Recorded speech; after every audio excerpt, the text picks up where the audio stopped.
Welcome in, everybody. It's time for the First Call podcast. Jeff Siegel, Jeremy Plonk, representing First Bet and Express Bet, and we're representing the horse players out there on a big weekend of handicapping. If you like the sprinters, do we have a show for you today? 8 stakes races on the docket, 3 major sprints around the country, the DeFrancis Dash in Maryland, and then out west, we've got the Bing Crosby, and at Saratoga, we got the Eclipse Award champion going in the Vanderbilt in Elite Power. Jeff, you like them fast?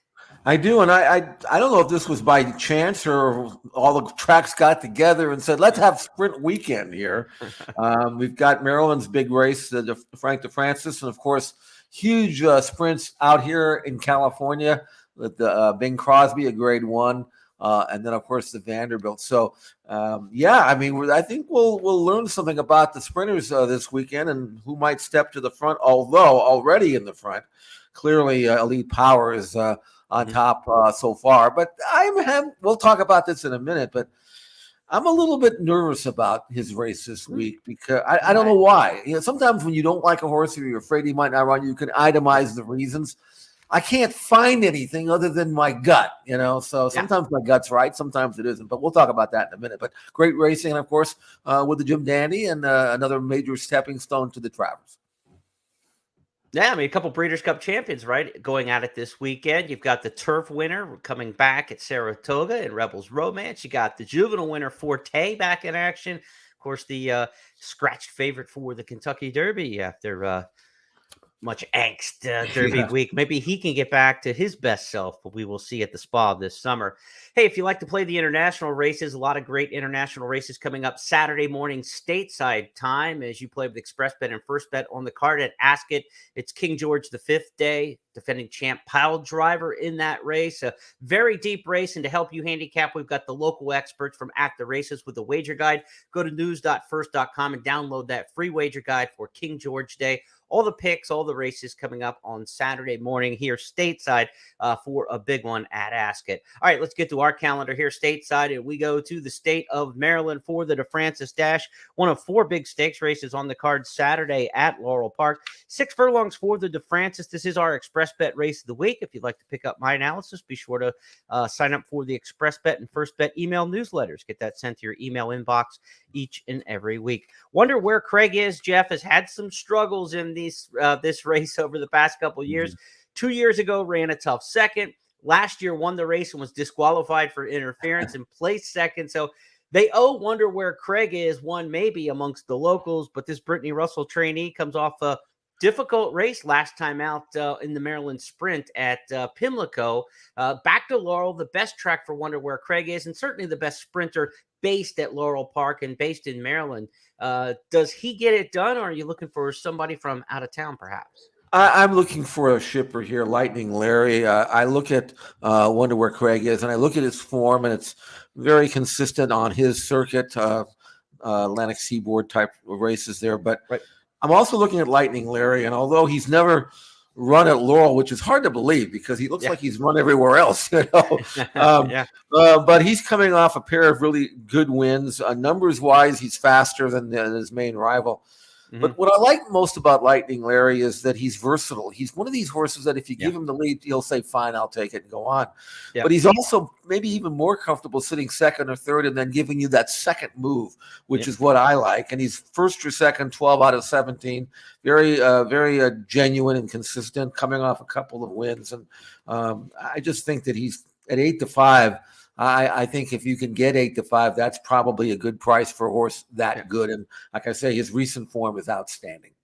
They like to bet wonder where Craig is, right? I know he's only won for his last 6, but 3 of those losses were at 4-5 or less. He gets hammered on the tote. So that may help keep that price around 8-5 on Lightning Larry. Daniel Centeno in the ride from Delaware Park for Jorge Delgado on that one, or Monmouth. Centeno based at Delaware, but Delgado and this horse Lightning Larry based at Monmouth over the summer. Centeno came in to win this race in 2015, the DeFrancis with Gentleman's Bet. So he's made this trip before successfully. We'll see if he can do it again. I like or both of us are on Lightning Larry. I think Lightning Larry's the horse to beat in here. Fast but can sit is what I have written on my past performances, and that's exactly what you just mapped out there. He's never run at Laurel Park. Sire Uncaptured, I ran the bet mix stats, gets 18% winners on the main track at Laurel, so very solid number there. So on pedigree, no reason to think that Lightning Larry will not like the surface. We will see if he does. Threes Over Deuces, the horse I like underneath a little bit in here. I think a horse who's going to rally. The one question with Threes Over Deuces, the one bad race in the form was the one time without Lasix. No Lasix in the DeFrancis Dash. So I don't know if that's the reason why this horse ran so poorly 2 starts ago, but typically very consistent. Jeff, you like Threes Over Deuces record, 9 wins, 20 seconds, 29 for 57 in the exacta lifetime. You can't ask for much more out of an 8-year-old sprinter to hit the exacta 50% of the time over 57 races. So I give Threes Over Deuces a shot to make a little bit of a move in here and maybe the back end of the exacta, but we're both on Lightning Larry. Yeah, and like I say, his last win was good, and we talk about style, and I love horse sprinters with style. And I'll talk about a horse with style later on in this podcast when we talk about the Bing Crosby and why I ended up with. We'll talk about that later, but it's basically because of style. So we'll see if Lightning Larry can repeat his Delaware win, and before that at Monmouth. Let's go back and look at that race at Delaware. Last time out, it was the Alapacas Stakes. Lightning Larry now raising the stakes to Sir Wellington, and these two go toe-to-toe at the top of the stretch. Lightning Larry battles in the center of the track. Sir Wellington tries to battle back too. These two go toe-to-toe inside the final furlong. Lightning Larry now inching away from Sir Wellington, and Lightning Larry has won the Alapacas Run Stakes over Sir Wellington, Chief Ron, and Baron. Attention next to Monmouth Park as we stay in the Mid-Atlantic. It's Monmouth Oaks Day on the Jersey Shore. Grade 3, $250,000 stakes here. Top 4 finishers from the Boiling Spring Stakes rematch in here. They take on the Delaware Oaks winner invading, as well as the Acorn third-place finisher. But if you're a handicapper who likes to look at race videos, certainly you can knock out 4 birds with 1 stone in the Boiling Springs. Let's go back and take a look at that win by one of the top picks in here, Miss New York. On the front end, it's still Crypto Mama, Cairo Sugar, looking for room there at the rail of seduction with nowhere to go yet. Miss New York is ranging up on the outside, and here comes Miss New York at the top of the stretch, and Miss New York is kicked for home. It's Miss New York who's got the lead at the crossroads, battling on Crypto Mama. Sheeta Booty starts to put together a late rally, a final furlong left to go. It is still Miss New York. Isaac Castillo finding plenty inside the final 16th. Sheeta Booty starts to commence that big rally up on the outside, but it's far too late today as Miss New York wins the Boiling Springs Stakes. Boiling Springs, Jeff, they kind of walked for Monmouth, 48, 112, and 3, yet the horses from off the pace had success in there.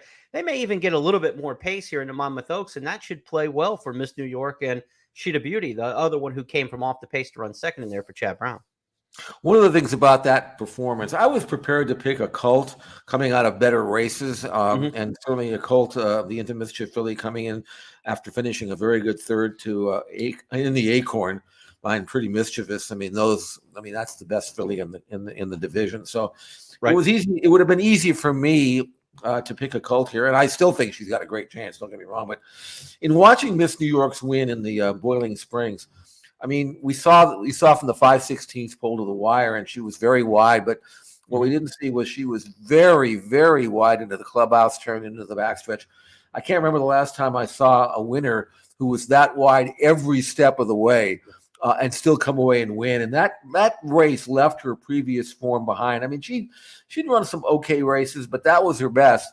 And as a snob for Curlin and his son Good Magic, I can only see better things for her down the road as she continues to develop. And she's clearly got the win over the track. And I think that last race, if she can save any kind of ground, I think she's even going to run better here than last time, even though this is a tougher spot. So I'm going to stick with her. I mean, because he's 5-1, and if she were like 9-5 or something, I wouldn't. But I do think Miss New York is developing, as you'd think that most of the Good Magics would. And as a son of Curlin, a colt's going to be difficult to beat. I think those are the two. And but I'm going to go with the proven form over the track, and that's Miss New York.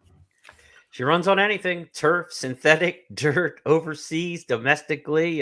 She's a consistent filly. We'll see if she can get that career-defining win now after winning the local prep in the Boiling Springs. Now she's ready for the main event in the Monmouth Oaks. To Saratoga we go next here on the First Call podcast. Saturday stakes action will be races 8 and 10 from the spots. The Alfred Vanderbilt, grade 1 in race number 8. It's our first of 2 stakes we'll look at. 6 furlong sprint here, and this is a race that Steve Asmussen's had a tremendous success in over the years. He's won it 4 times, 2 of the last 3 years. Nobody's won this race more often than he has. And he's got Good Night in here, Jeff, a horse who comes off a big win in the Aristides at Churchill Downs last time. Most times that would be the headline. Asmussen going for yet another Vanderbilt. But when you've got the Eclipse champion sprinter in this race in Elite Power, he takes first billing. What do you make of Elite Power in this spot? You hinted earlier that maybe there's a little concern. Well, again, I couldn't really articulate it on form. It's hard to dislike a horse who's won 1, 2, 3, 4, 5, 6, 7 straight, Right. And has done it not only here but over in Saudi Arabia, and having already beaten his main contender in the night when he did that over there, and he did it convincingly. I think, in thinking about why I was afraid he might not win here, I think maybe it's because I've seen so many short price favorites been beaten at Saratoga already this meeting that maybe Elite Power is just the next one. I don't know. Right. But it's also because I have a tremendous respect for Goodnight. I really do. I think he's a terrific horse and never better. Yes, Elite Power just beat him on the square, but that's halfway around the world, maybe different type of track and all that other stuff. Goodnight, we know, like Saratoga. Obviously, Elite Power does as well. I'm thinking maybe Goodnight's got a little bit more early speed, and maybe will be in front of Elite Power here. I think that might give him a little bit of an edge. The pace situation in this race does not look particularly intense, Jeremy, and I think maybe it might be a tactical race or a position race more than anything else. I love Elite Power, obviously. He's a son of Curlin. He's just a fantastic horse. And I would like to see him win just because I'm a fan, But Goodnight's good, and I'm worried. I really am. I think Goodnight's going to run the best race of his life, and if Elite Power doesn't, that brings him together. So to me, there's no gamble here. It's just a great sporting event here for sprinters, and I'm gonna think that Goodnight's going to give Elite Power all he can handle. Couple other notes about this edition of the Vanderbilt. Number 2, Synthesis, is cross-entered in the De Francis down at Laurel, so we'll see which spot he winds up in for trainer David Jacobson. Then you've got Gun It, not Good Night, but Gun It. Good luck to Frank Miramati separating those two names, twisting the tongue as he has the race call here. But Gun It comes off a big win last out for trainer Linda Rice, and she is absolutely freaking out at Saratoga with her runners. I mean, to the point that people are raising suspicious eyebrows. She's winning at such a ridiculous clip here early in the meet. Can a horse for a hot barn and a hot trainer coming off a 97 buyer like that, can Gun It step up here and win a race like the Vanderbilt playing the hot hand, Jeff? Or do you think that's a little bit too big of a mountain to climb? It's too big for me. Now, I mean, you mentioned Linda and how well she's done at Saratoga, and I'm looking at Gun It, and I mean, he's run 34 times, so it's not like he's some up and coming young horse, I think he'll run well here, but I would have liked to if I thought he could be the controlling speed and get loose in the lead and maybe run that way. He's not that quick really early on, so I don't know what kind of trip he's going to get from the rail. But that's why I'm thinking Goodnight, who might. I can see a 22-3 opening quarter here, and then everybody kind of taking a whole being tactical. And you don't play with Goodnight; he's too good. So I think it's going to be a really good race.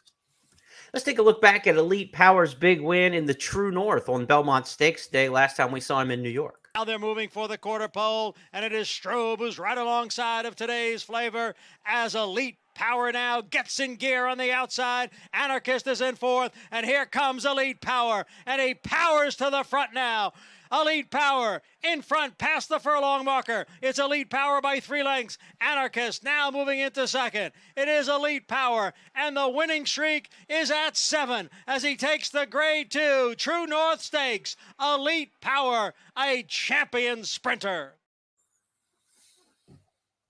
those Curlins will do anything, Jeff. I mean, Yeah. short, long. I mean, he's got Exactly. the champion sprinter. He's got so many good route horses. Let's talk about the route on the card that's co-featured Saturday at Saratoga. Grade 2, $500,000 Jim Dandy. It's the local prep for the big one, the Midsummer Derby, the Travers. Field of 5 in this year's Jim Dandy, and 3 of them are trained by trainer Brad Cox. Was he filling the entry box with Saudi Crown? We knew Hit Show was going. We knew Angel of Empire was going.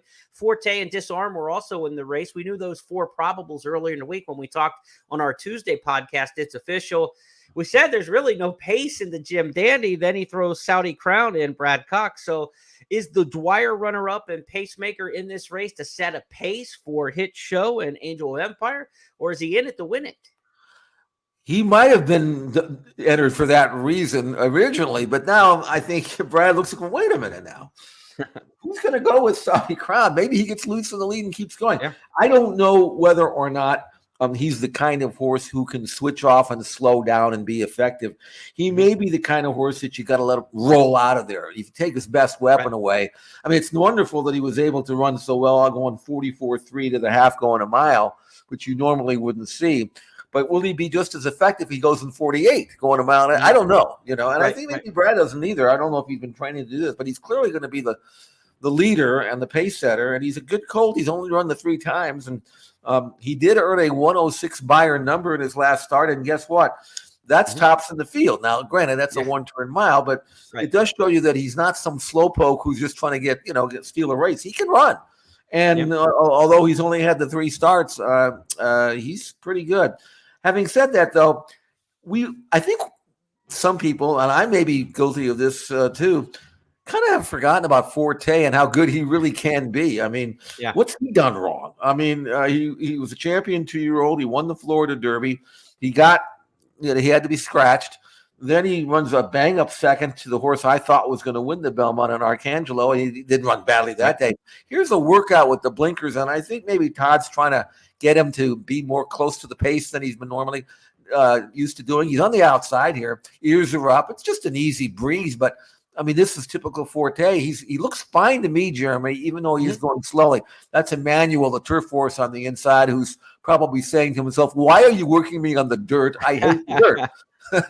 But Forte looks fine. Do you expect Forte to rebound and run his race, Jeremy?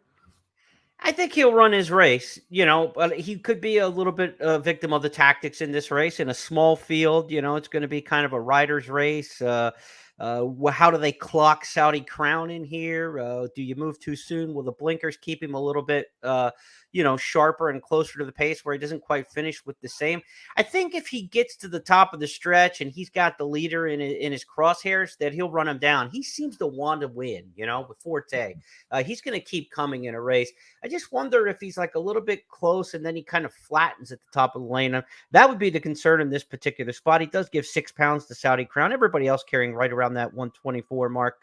Angel of Empire will as well as the other grade 1 winner in this race. It's very interesting race in terms of tactics. It's really, to me, not a great betting race in that respect because it's only a field of 5. There's no obvious throw out. Disarm probably be the longest shot in the race, and there's nothing wrong with him coming off an even money win in the Matt win and a horse who ran 4th in the Kentucky Derby. It's not like, Disarm is the slug, 4th in the Kentucky Derby, out finishing the other Derby horses in this race, so he's a very solid horse. There's no toss out. There's going to be no big price on the top end. So this is one of those races where you're going to beat Hit Show, Saudi Crown, Forte, and get $9 to do it or $10. They're easier 4-to-1 shots to find in the world than one of the longer prices on the board in this particular race. So for me, it's not a really good betting race. And I hope Forte runs his race because I'm a fan. I hope he comes back firing here. We'll see if the blinkers on works or doesn't work. Sometimes it puts a horse over the top, and sometimes it puts them too much into the race where they kind of lose what they do best. We're going to find out. It's not too late to try it. He's only had 8 career starts. This is not like a horse who's run 24 times, and now you're throwing blinkers on just to, shake him up or see what's going to happen. I mean, he's still a developing horse, right? And he's had a fairly light campaign this year with only 3 starts as we get into the month of July and almost August. Well, I will say this: I don't think Forte should be ridden worrying about Saudi Crown. You just let him run his race. You're tinkering with him as it is with the blinkers. Let him come out, let him settle. He doesn't usually show a lot of tactical or gate speed. Let him get into his rhythm. And it's a mile and an eighth in a 5-runner field. You shouldn't have any traffic trouble. If Saudi Crown gets loose in the lead and runs a mile and an eighth in 147 and change, so be it. Okay. Yeah. He should be third in this race, right? I mean, he should be in front of Hit Show and in front of Angel of Empire, or right with Hit Show, but he should be in front of Angel of Empire, I would think. If Disarm's in front of him, that's actually good to give him a target, and let Disarm do the dirty work against Saudi. I think Forte's just got to run his race and ride him as it is. And again, his problem really seems to have been being able to sustain his momentum on the turn. He runs well in the straightaways. He just kind of lingers and flounders on the turn. I don't know whether that's him or whatever, but maybe he is a little bit one pace. But anyway, you're right. It's not a great gambling race, but boy, it's a really interesting race to watch as we evaluate these horses, compare them with the Haskell and whoever else might show up for the Travers. And because that Travers might be the deciding race for championship honors. Yeah, and for more on the Jim Dandy and a look back at last weekend's Haskell, the win by Go Rocket Right, be sure to check out John White's blog. It's post time, posted at ExpressBet and First Bet. So you can check out John's analysis and his picks for the Jim Dandy as well. And Jeff, final thought as we put a punctuation on the 3-year-old picture. We mentioned Go Rocket Ride. What was your takeaway of the Haskell last week? Well, I loved this race so much so that I thought for sure Richard would say, okay, I'm going to go for the title now and bring him back in the Travers, and he squashed that. He says, I'm going to go in the Pacific Classic, and now apparently he's squashing that. Maybe he might run in the Shared Belief, which is not exactly a Eclipse Award building resume type of win. It tells me that maybe this colt doesn't quite have the constitution to be able to run hard back-to-back. And Richard, the great horseman that he is, Richard Mandela, knows this, doesn't want to throw him to the wolves. I guess we'll evaluate what that race might look like when we see the San Diego. But Go Rocket Right is right on the cusp now. I mean, if you look at his form, he's one win away from becoming a champion. And as a son of Candy Ride and with Gunrunner doing so well, that's something that's very important down the road for stud value. And that to me would be, okay, that's our end of the year goal, how to become this colt, how to make this colt a champion 3-year-old. What do we do from here on in to give him his best chance? And Richard's been playing around, but I was very impressed with him. He's only had the 4 starts. He's learned to switch off. He's a powerful colt, go 1.25 miles, trains like a good horse. And now it's just a matter of making the right call. I'll be very interested to see not only how he trains, but where he shows up next time out. And Go Rocket Ride also has that 7/8 of a mile in the Grade 1 Malibu on December 26th in his backyard at Santa Anita to play with. If he needs a push for another Grade 1 type performance for potential championship honors, he's very well suited for the Malibu. I mean, that's a good tiebreaker for Malibu. Yeah, you're right. In his backyard. Yeah. Let's go next to Del Mar for a pair of stakes races on Saturday. We're going to look at the San Diego, race number 8 on the card. Grade 2, it's a $300,000 prep for the $1 million Pacific Classic coming up at the end of August. We've got the defending champion in this race, Jeff, in Royal Ship. Did you go with the defending champ for the aforementioned Richard Mandela, or are we going somewhere else? Well, you got defunded in the race, and he's really developed nicely for Bob Baffert to become the best older horse in California.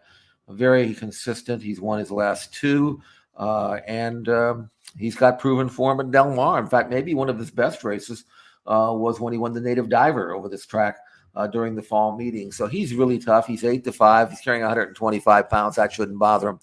But he's not going to get an easy lead. I'm pretty sure they're going to send Slow Down Andy from the rail. Right. And that should keep Defunded busy at least for a while. But Defunded is drawn outside, and he certainly has the option of sitting. What's he doing in here, right? What's that? Brickyard Ride's right. Brickyard Ride. No, he's not going to ride. Yeah, is he going to scratch? He's not. I think he's entered back the next day in a 80 claimer. I think I'm not sure, but I'm not sure. I don't know. I don't think he's running. But I mean, if he decided to run him, yeah, for sure. Right. But Brickyard Ride hates Del Mar. I don't even know why he's running anywhere at Del Mar. So I'm not sure what that's all about, but I'm fairly confident he's going to be a scratch. Okay. But the horse that I'm looking at is number 4, Miss the Cut. Now, I'd watched this horse train before he ran and made his U.S. debut. I've watched him train since. Here's on the outside. This was the work of a few weeks back, and he really looks good. But the key to Miss the Cut is that you need to ride him patiently. You can't move at the half-mile pole at the 3/8. He's got a really good late kick, and as long as you will time it right, which is fine at Del Mar with that rally-wide track, Miss the Cut can really turn it on. Now, he made his U.S. debut in an allowance race. He was even money. He was supposed to win. He didn't get a good ride at all from Juan Hernandez. Maybe one of the few bad ones I've seen Juan ride since I've been watching him in the last several years. Maybe he was overconfident, but he put this horse into a drive at the half-mile pole, got caught very wide, and this horse wasn't fit enough to do that, and he kind of hit a wall inside the furlong pole and settled for second behind a horse I think he can beat in his sleep. American Admiral. So now since then, John Sadler switched to a very good patient rider, Hector Berrios. You can see how he's been training. He has a blowout 47 flat, fastest of 121 on July 22nd, just cruise control. And I think you're going to see a massive amount of improvement from Miss the Cut, especially if he's patiently ridden in a race that should have enough pace for Hector to be confident that he can cut this horse loose at the quarter pole and catch the front runners. He's 5-1 in the morning line, and I like number 4, Miss the Cut, to produce the last run and pull off a mild surprise and put him in a very, very good position to use this race as a springboard for a race that Sadler's won a few times in the past, including last year with Flightline, of course, the Pacific Classic. Miss the Cut for me to win the San Diego. This seems like the time to get him, right? Last time you beaten, as you said, with good excuse at even money. Now he's taking on tougher. He's probably going to hold that 5-1 line, if not maybe even a little bit more if they get really heavy on Defunded and some others in here. This is the time to buy on Miss the Cut. We'll see if Jeff's right on time with his pick in the San Diego. Let's go next to Del Mar's 10th race on the Saturday card. It's the Grade 1 Bing Crosby, $400,000. Every sprinter in the entire stable area is entered in this one, it seems like. I mean, when do we get 12-horse fields in Grade 1 sprints? We've got one in the Bing Crosby, so an outstanding betting opportunity. And several horses who have gotten big-time form. Triple Bend winner with 3 straight wins. Spirit of McKenna in here. Grade 1 winner, Get Her Number. American Theorem, a Grade 1 winner. Dr. Shivel, I believe, a Grade 1 winner back a couple years ago. Won this race to Bing Crosby 2 summers ago in 2021. Just an outstanding field. And here, CZ Rockets made $2 million and is a Grade 1 winner. This is the best of the West when it comes to the sprint ranks as we see it in 2023. I noticed something here. I don't remember the last time we had a Grade 1 race in California that had 12 starters. I just don't remember. And I was thinking, what an unusual situation here. And then it kind of hit me. This is probably a stupid thing to say, but I'm not immune to saying stupid things, so I'll say it. I noticed something about this race. There's no Bob Baffert horse in it. And it seems to me that when Baffert doesn't have a starter in a Grade 1 or any major stakes, they all come. Nobody gets intimidated, There's no Baffert here, so, hey, maybe I can win this race. I'm on equal footing with everybody else. And the funny thing is, Baffert almost did have a starter in this race. He was almost going to run his 3-year-old American Lion. We had a discussion. He came up to me and asked me what I thought, and I said, don't be ridiculous. Don't take a 3-year-old and run him against these horses. These horses are tough, professional, and they're unforgiving. They are, you look at everyone. I went down the list here, and every horse in this race, not everyone, but maybe 6 of them have a right to win, and they're all good and fast and hardened. And Spirit of McKenna, what's he done wrong? He lost his second start and has won every other one. He's tough. The Chosen Vaughn, he's about as good a cowboy as we've seen since Lava Man, I think. He is a tough pro. Kid Corleone doesn't quite have the numbers, but he's maybe the fastest in the race. Anarchist, all he did was run second to Elite Power last time out. What's wrong with that? CZ Rocket's been around forever and maybe has lost a step, but he loves Del Mar. You've got American Theorem, who won the race last year. Dr. Shivel, who won it 2 years ago. And then Peaceful Waters, who's just an allowance horse, but he's no slouch, So I ended up with Dr. Shivel because, and I mentioned earlier about the style of the race. Dr. Shivel, 4 starts, 3 wins in a second. I love horses for course at Del Mar. He's outside. He's got that settle in second flight and then rally wide, which is that's the way to win at Del Mar. You just have to. You remember the Breeders' Cup a couple years ago when That Oh. what was his name? The sprinter that eclipsed the sprinter. Aloha West nailed it. Right, rally wide. Never would have won that race at any other track in the world, but at Del Mar, rallied wide, and beat Dr. Schivel. So Yeah. I think Dr. Schivel, who was not at his best in the Met Mile, I'm not sure if he's a miler. Probably no one's beating Cody's Wish anyway. But his win 2 races back, I thought, showed me that he was back at the beam. He earned a triple-digit buyer number, a career top that day. And if Dr. Schivel runs back to that race before last, granted it was just a 3-runner race, but he looked great doing it. I think he can win this race here. Well, let's go back and look at that, because one of the runners in there was the very talented CZ Rocket. So while it was kind of a workout in the return, it was a workout against a very good sparring partner. They're a furlong from the finish, and Dr. Schivel with a 3-length lead. CZ Rocket is very honest, and then Clem Labine in third. The doctor is back to his office, and Dr. Schivel with a very successful, beautiful return to the races, canters in by 5. CZ Rocket goes over the $2 million mark in career earnings second. Clem Labine was third. Be a good one in the Bing Crosby. Great betting race. Maybe the best betting race of the meet, because I know we get some big field turf races, but if you like to bet the dirt and your skill set is on the dirt and the speed figures and the trip handicapping and everything that goes with a tough sprint race, a field of 12 in Grade 1 company, Bing Crosby, maybe the best betting race we'll see all summer long at Del Mar. That's coming up in Saturday's 10th. Let's go to Sunday for a pair of stakes races, one on each coast at the Boutique Meets at Saratoga. The 9th race will be the mile and 3/8 Bowling Green, $250,000 Grade 2. And if they're going to run an older turf race in Saratoga, in New York, Channel Maker and who's the other one who's always in there? Rock Emperor. Those two are like in every one. That's like a prerequisite. But we get the return of Rebels Romance, the Breeders' Cup Turf winner from last year. So we've got a little extra spice in this one. Stone Age right behind them. Gonna swing out 3 wide for the stretch drive. Then it's Red Knight, Gold Phoenix, Mishriff on the far outside trying to put it in a run. Rebels Romance is coming too. Nation's Pride's got to do better. Here comes Rebels Romance. Rolling on the outside. Warlike Goddess makes her big down toward the inside. Rebels Romance down the center of the course. Has it close to home. Rebels Romance wins the turf over Stone Age. Warlike Goddess was third. Mishriff finished fourth. So it'll be the second start of 2023 for Rebels Romance, first back in the States. Of course, this horse ran on Dubai World Cup night in the Shima Classic. Didn't show much that day against Equinox, beating 11 lengths. But Jeff, back on American soil against much easier competition than the Dubai Shima Classic. Do we expect Rebels Romance to get back to the winner's circle?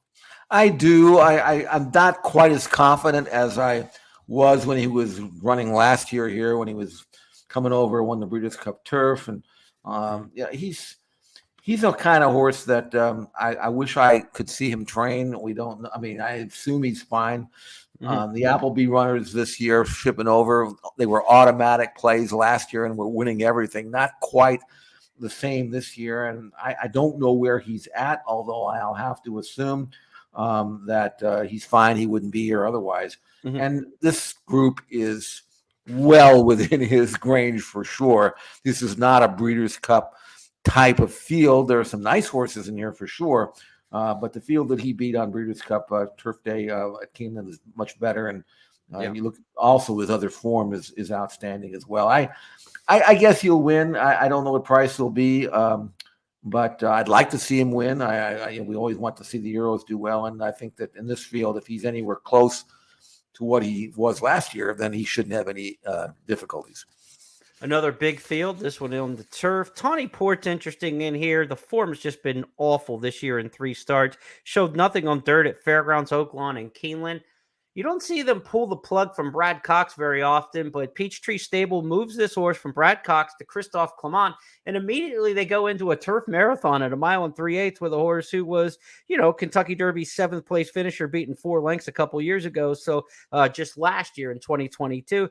Kind of curious with the 4-year-old Tawny Port, what he's going to be on turf. I don't know what to expect of him, but he's like really an X factor and intriguing in here. It's Rosario, it's Christophe Clement. There's certainly reason to like this horse on turf based on the connections. Pedigree, why not? Pioneer of the Nile's gotten some good turfers, and this horse has run 3 times on synthetic very well at Turfway back early in his 3-year-old season. So maybe he'll handle the turf. But I don't know. This older turf division in the U.S. needs a little injection, right? Rock Emperor 7, Channel Makers 9. So I don't know, a 4-year-old who's got a little bit of back class to him in Tawny Port, maybe he can be interesting in a division that needs a little bit of injection, I think.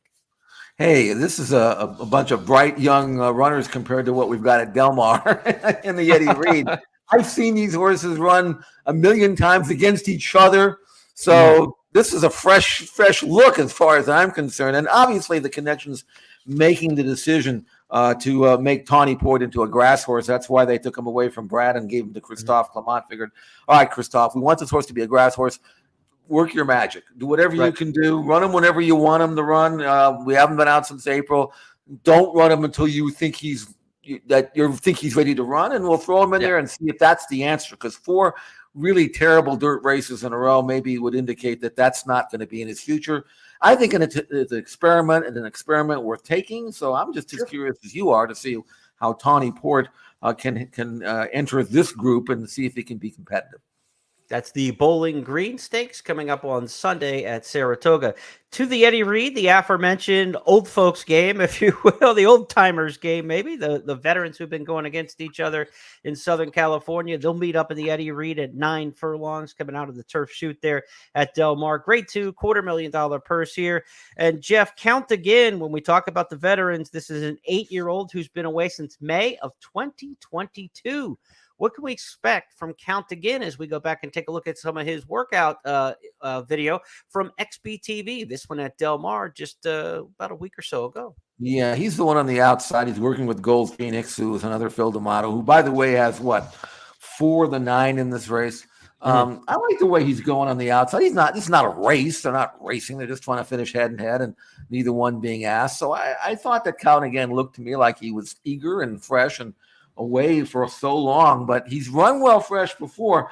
And looking at his form, I think maybe on his very best day, he's better than anything in this race. I don't know whether his very best day will be this weekend or not, whether or not Phil's just going to kind of get the cobwebs off him and run him a little longer down the road. This is not the most important race, but you look at his form, and he's a really good miler. He won the Kilroe. He won the Shoemaker. These are races that were last year. He was probably the most accomplished grass horse in California until such time as he had to be turned out.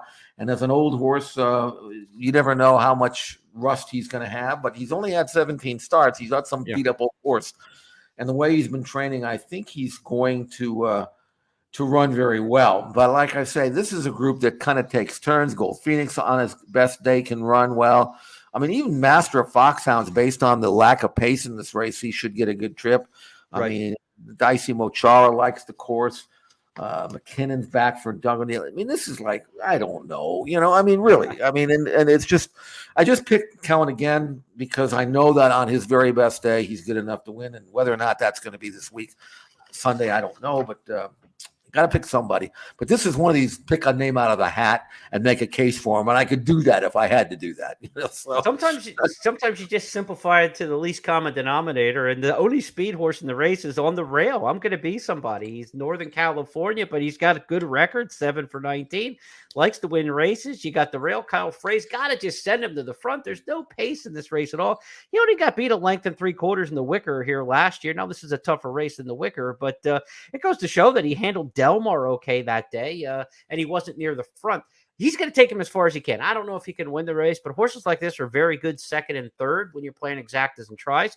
I think you'll get a fair price when I'm going to be somebody, and I think he's going to take him a long way in here. Whether or not he can get the mile and an eighth, whether or not he can beat this kind of competition, I don't know. But when you have that elbow start, they start on the infield shoot and come out of there. You kind of get 3 turns that way when you're on the rail. So, he's going to come. He's going to cut that first bend out of the elbow. Then he gets the clubhouse turn. So he gets to take advantage of being on the pine 3 times in the race, that's worth another couple feet, and in a couple feet, when you're looking at maybe a length or two might be the difference between running second and fourth in a turf race like this, where they're all going to hit the wire together. So I'm going to be somebody somewhere in the exotics in here. I don't know if he could win the race, but he's going to take him a long way in a race where there's so many question marks. I think he's the one that, you don't have to think much, right? You got the rail, you've got the only speed, just go and see what happens. Well, I think Master Foxhounds, even though they're taking the blinkers off with Maldonado on, he's the only one that could keep. I'm going to be somebody. He's the only one that could keep him within range, and I don't know whether he's going to be used as a rabbit to ensure the pace. Or I don't even know if anybody respects the Pleasanton Invader. But he's the kind of horse that I don't. You mentioned you don't know if he can go a mile and eighth. But if you look at his form, if you hand him an easy lead, he can be tough to get by in a middle distance race against Lesser. Now, maybe they don't respect him here. Maybe they allow him to go 48, and maybe he's too good a horse to be able to do that. So I know that he ran better than that line will show at Pleasanton. That's a track with a treacherous it's like Del Mar, only twice as bad with the bias. And for him to get worn down late by a rally wider, that's not bad at all. Numbers wise, he's competitive. If you're looking for a price and you're looking for the controlling speed, he's kind of the fly in the ointment type of horse. I'm going to be somebody. He's got a chance, as you pointed out. And if they don't respect him, you'll get lap money if nothing else. That's the 9th race at Del Mar on Sunday, part of the Rainbow Six, and it's a mandatory payout in the jackpot pick 6 bet on Sunday at Del Mar. On Saturday, it's $1 million payout guaranteed if there's a single ticket winner. But on Sunday, the Rainbow Six carryover, if we're all the way to Sunday, probably going to be up around 400,000 or so. I think they're in the 200,000 range right now. A couple more days of carryover could get that way up there. So mandatory payouts Sunday in the Rainbow Six. Jeff's going to have full card analysis and all the write-up that you need for that card. Eddie Olczyk's also going to provide his hat trick best bets for Sunday at Del Mar. So we will have that carryover mandatory payout covered for you in earnest coming up on Sunday. Hey, handicapping tournament players, we've got 2 options for you this weekend, starting today on Friday as we record our podcast each Friday. We've got a $400 Del Mar tournament feeder today, so be sure to check that out if you like playing the Del Mar handicapping tournaments, that being on Friday. The 4 o'clock Fridays are back, so late post time today at Del Mar. And also tomorrow, it's week 2 of the Fun in the Sun handicapping tournament. Last week, we kicked off the first of 6 qualifying weeks towards the Labor Day weekend finale for Fun in the Sun. The jackpot for the finale already up over $11,177. That's all the progressive jackpot each week is going to build towards that finale coming up in September. Win weekly prizes, about $2,000 in the weekly prize pool to play for as well. It's the last 5 races at Saratoga, the first 5 races at Del Mar each and every Saturday. $10 win bets. It's $100 to play, $25 entry fee. The entire entry fee gets paid back into the prize pool. ExpressBet keeps none of it. So be sure to check out the tournament section at expressbet.com. Fun in the Sun, week number 2. Our Saratoga and Del Mar tournament rolls on. Harness players, we've got a big weekend for you as well. It's the Adios Stakes, the big one at the Meadows in greater Pittsburgh. Adios Day is going to have a $10 money back special when you bet at ExpressBet or First Bet on any race on the card Saturday from the Meadows.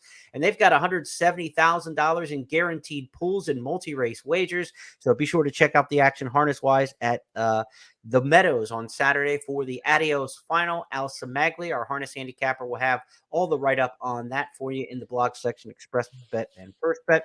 And if you like to play the Meadowlands, the Big Ed, Jeff, the Big M, 10% rebate, up to 10% rebate Friday and Saturday nights over the next couple weeks when you play the Big M with us at First Bet and Express Bet. So a lot of great harness action this weekend. Summertime is the time for the wheels to get rolling in the harness game.